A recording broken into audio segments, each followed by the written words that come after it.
বন্ধুরা, বেগুন চাষ করতে গেলে একটা ভয় সবসময় আমাদের মাথার মধ্যে থাকেই, যে এই বুঝি বেগুন গাছ ঢলে পড়ল বা ঝিমিয়ে মারা গেল। বন্ধুরা, এই রোগ যদি একবার গাছে লেগে যায়, দেখবেন জমি গাছ কিছুদিনের মধ্যেই মরে ফাঁকা হয়ে গেছে। বন্ধুরা, এই সমস্যায় কিন্তু বেগুন চাষিরা কম বেশি ভুগেই থাকে।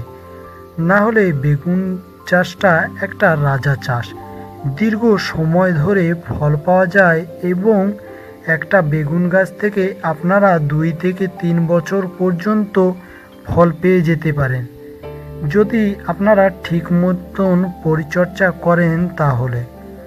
তো এই ভয়টার জন্য অনেক বেগুন চাষিরা পিছিয়ে আসেন বেগুন চাষের থেকে। বন্ধুরা, বেগুনের এই রোগটিকে বলা হয় ব্যাকটেরিয়াল উইল্ট।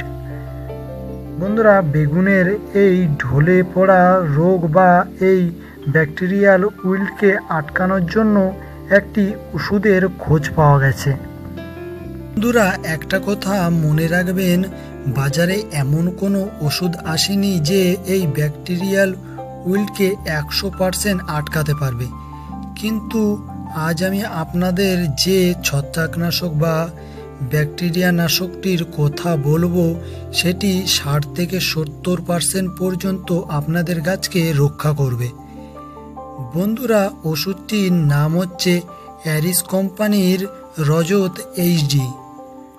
বন্ধুরা, এর মধ্যে ধনাত্মক ধাতব আয়ন আছে।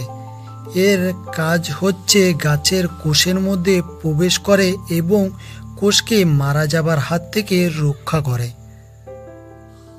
বন্ধুরা, এই রজত এইচডি ব্যবহার করলে এর কিছু নিয়ম আছে, সেগুলি মেনে আপনাদের ওষুধটি ব্যবহার করতে হবে। যেমন, এই রজত এইচডির সাথে অন্য কোনো প্রোডাক্ট ব্যবহার করা চলবে না। যে স্প্রে মেশিনটির মাধ্যমে আপনারা স্প্রে করবেন সেটি ভালো করে ধুয়ে নেবেন।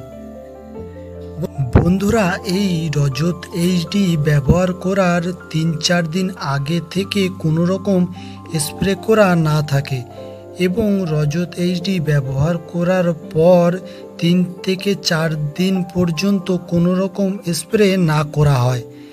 বন্ধুরা, আমি যেভাবে বললাম সেইভাবে যদি আপনারা গাছের পরিচর্যা করেন, তাহলে আপনাদের গাছকে অনেকটা এই রোগের হাত থেকে রক্ষা করা সম্ভব হবে। ভিডিওটি ভালো লেগে থাকলে একটি লাইক এবং চ্যানেলটিকে সাবস্ক্রাইব করবেন।